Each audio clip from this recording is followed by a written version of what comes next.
001. But joining me now is Joe Roskowski, who is one of the owners of the original Oyster House, and Jackie Godwin with Coastal Bank and Trust, one of the sponsors of the event. Welcome. Glad to have you with us.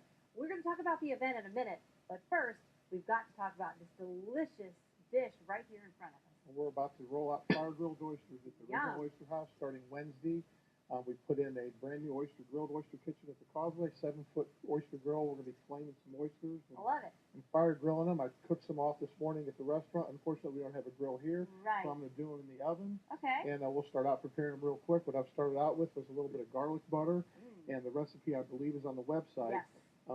In this, I've got garlic butter, I've got a little Laundry seasoning salt, and a secret ingredient, which is Joe and Dave's garlic sauce. Okay. Now, that's not on the recipe, but for those that are watching, that is a secret ingredient. Pick it up at the Oyster House. Okay. Now, put a little bit of butter on each oyster, and I'm going to ask you if you would please, Devin, put some cheese on each oyster.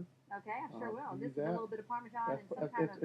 It's a mixture of Parmesan and Romano, some chopped parsley, and she's going to put those on each one. This is very simple. And it's very, very simple. Then we'll top each oyster with butter again. Then they go on this super hot char grill.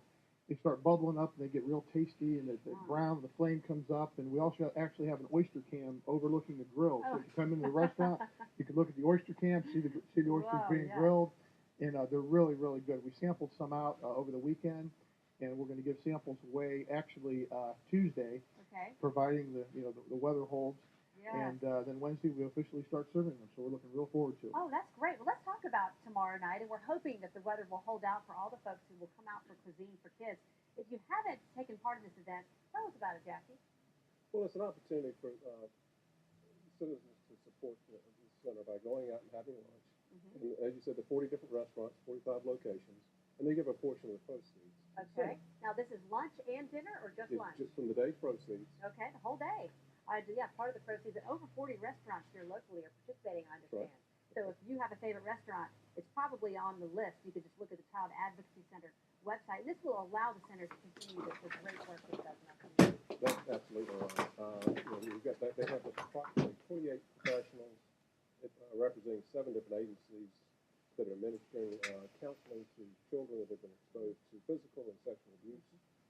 They have approximately 1,000 that they're counseling on an ongoing basis, and unfortunately have about 500 new that they receive every year. I hate to hear that. You guys have been involved in this for years. We've been sponsored for about 12 years, and what a wonderful, wonderful ministry and mission that the Advocacy Center has.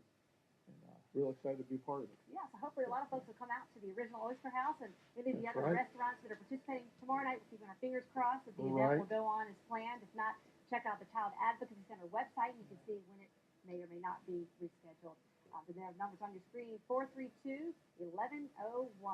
Joe Roskowski and Jackie Godwin, thank you so much for being our guest today. We'll be right back.